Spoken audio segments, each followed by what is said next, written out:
My father retired in 1994 with a party in a function room above a bowling alley, a sheet cake with his name spelled wrong, and a piece of paper that told him exactly how much money he would receive every month for the rest of his life. That last part is the strange one now. Not the cake, the certainty. He didn't have to guess. He didn't have to estimate how long he'd live or what the market would do or whether he'd pick the right funds. A company had made him a promise in writing with a number on it, and that promise was going to arrive on the first of every month whether the Dow went up or the Dow went down. I'm 50. I will never have a piece of paper like that. Neither most likely will you.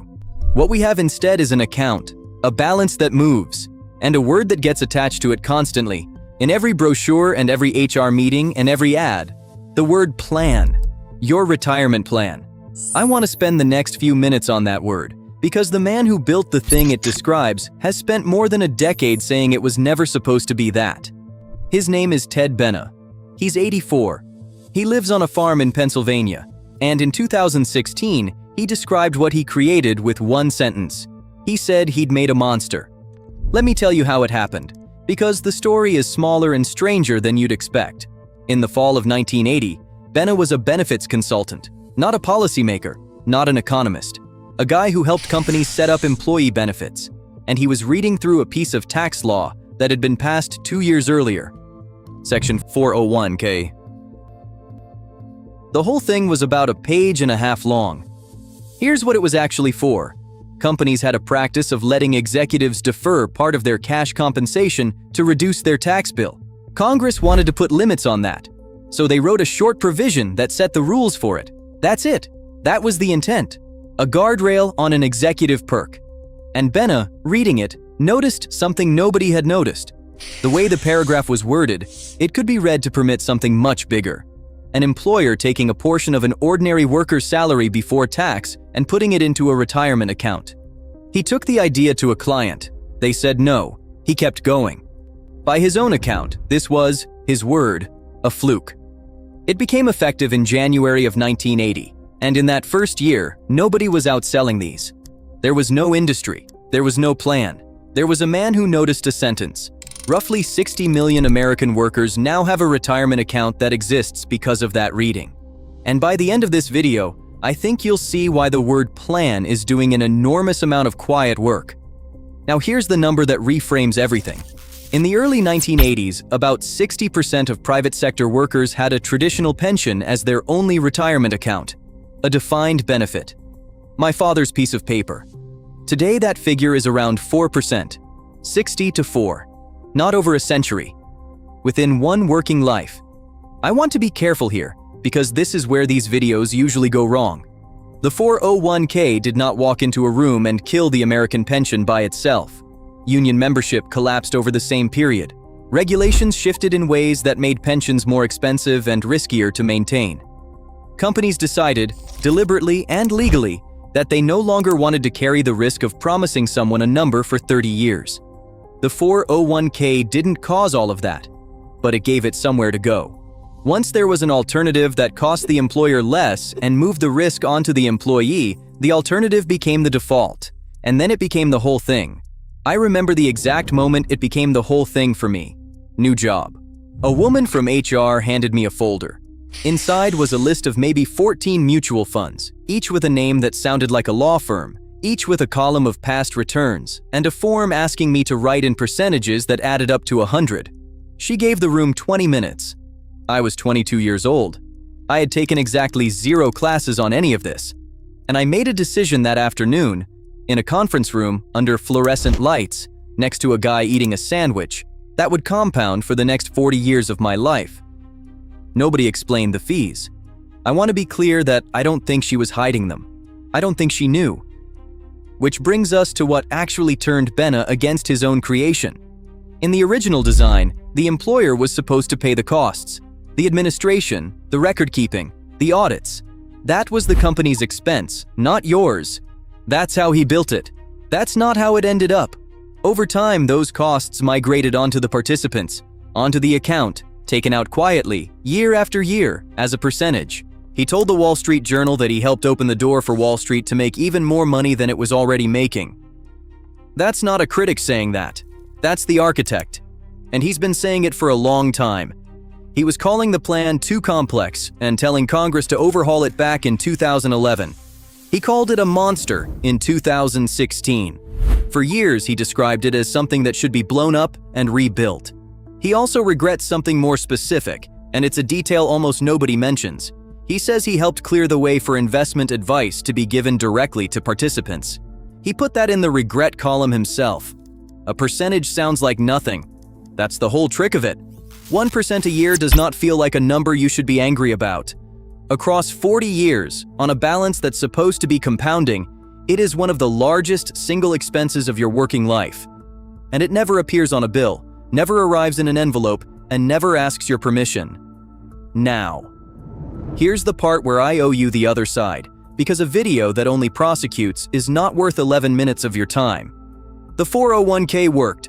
For a lot of people, it genuinely worked. Benna says so himself. He says these accounts turned a lot of spenders into savers, and he's right.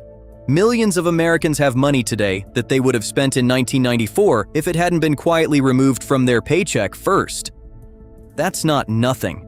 That's an enormous amount of something. And the pension was never as universal as nostalgia suggests. If you left a company at 34, you often walked away with very little.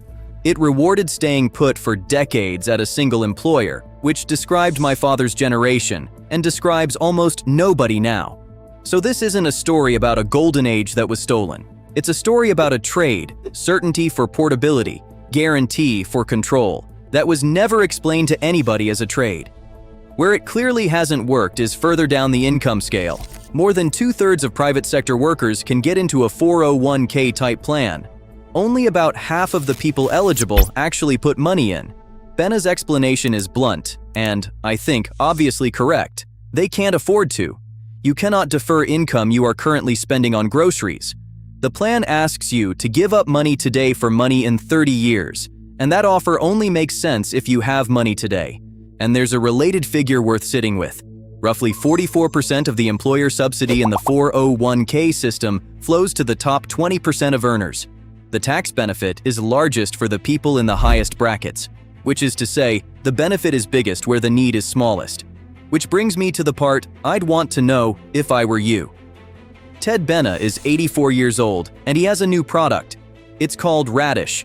He co-founded it with an entrepreneur named Kyle Bagley, and Bloomberg profiled it a few weeks ago. They went out to the farm, photographed him with his cat.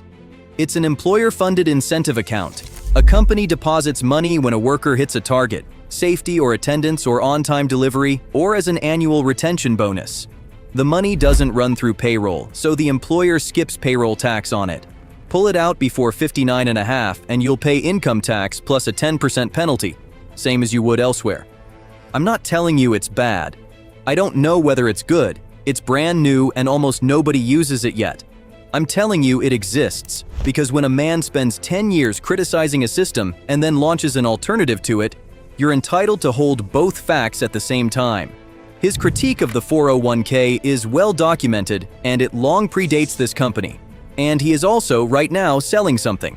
Those two things don't cancel out. They just both belong in the story. There's one more thing worth knowing, and it has nothing to do with him. Benna's name has been attached for years to marketing for certain insurance products. Claims that the father of the 401k now prefers whole life policies. When people go looking for the source of those claims, it gets very thin very fast. If you ever see his name used to sell you a policy, that's the moment to ask who's actually talking. So, what do you do with this? Not what most channels tell you. I'm not going to tell you to stop contributing or to move anything or to buy an alternative. I'm not your advisor, and anybody who tells a stranger on the internet what to do with their retirement account shouldn't be trusted with one. What I'd suggest is that you go look at 3 things, all of them in paperwork you already have. Find your expense ratio. It's on the fund fact sheet, expressed as a percentage. Write down the number. If it starts with a 0.0, you're in good shape. If it starts with a 1, ask why. Find out what your plan charges for administration, separately from the funds. Some employers pay it. Some pass it to you. Your plan is required to disclose it, and it usually arrives once a year in a document nobody opens. And find out what your employer match actually is and whether you're getting all of it. That is the one part of this system that is unambiguously free money, and a meaningful number of people leave some of it behind every year without knowing. 3 numbers, half an hour, here's where I land. My father's piece of paper had 1 number on it. It wasn't a big number, but he never had to think about it again, and he never had to be right about anything for it to arrive. What replaced it asks you to be right. About how much to save at 22 in a conference room. About which funds. About fees you were never shown. About how long you'll live and what the market will do in the decade you happen to retire in.